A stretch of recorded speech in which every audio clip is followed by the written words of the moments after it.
Today, we are going to discuss how you can receive messages, the varying ways that you can receive messages. And not only that, but how you can ask the right questions. When you clear your energy more regularly, you're a lot more likely to be aware of the messages coming your way and more likely to receive the answers to the questions that you have in your business and your life. So, a few ways that you can clear your energy that are super simple, easy, quick to do is my favorite walking in nature. Just be present. Don't have any headphones in. Don't be listening to any podcast. Don't listen to me. That's the only time I'm going to say that. And don't listen to music. You can be walking dogs. That's so easy, right? We do that all the time, probably. You probably do. I know I do. So, just take advantage of those situations and take the path less traveled. Go down a path through some woods or around some water and just walk through grass instead of on concrete all the time. Get present in nature. Doing this clears any blocked energy that you might have within you, allowing space for messages to come on in.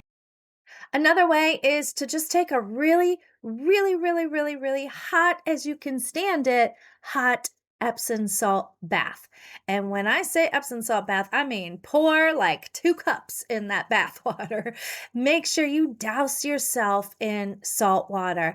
And I like to throw in some drops of organic lavender oil and sometimes a little frankincense and give yourself the gift of creating a calming environment, something that settles your mind, body, and soul.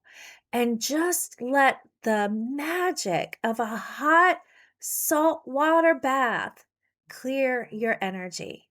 During or after the bath, it's a good idea to have some nice, clean, filtered water and make sure you drink a good cup or two to just stay hydrated and help further clear out any blockages that you might have going on and you don't even know it.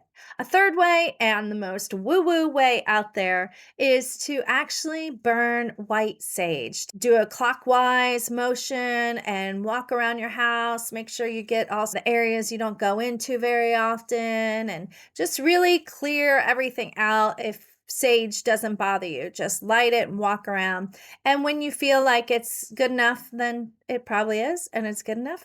Follow your intuition and blow it out and be done with it. You can also use crystals. Make sure your crystals are clear to any energy. The crystals that you can clear in the moonlight or the sunlight or even salt water, you can do that too. And you can use crystals to clear your energy. So there's lots of ways you can do it. There's just a few ways, but I like the nature one because we're walking dogs in nature all the time anyway, right? So why not just incorporate it into our daily schedule and make sure that we're not adding more to-dos to our to-do list because we have enough of those already. I almost forgot. When you do these clearings, these energy clearings, make sure you go into these sessions, whether it's the hot bath, walking in nature, burning sage, it doesn't matter. Make sure you go into these little sessions, so to speak, with an intention, the intention to clear your energy, the intention to remove all negative, low frequencies and make room for higher frequencies to come in. Now, if you're doing both, which is practicing exercises that build your awareness, heighten your awareness, and you're clearing your energy on a regular basis, you are much more likely and very possibly will be receiving messages quickly.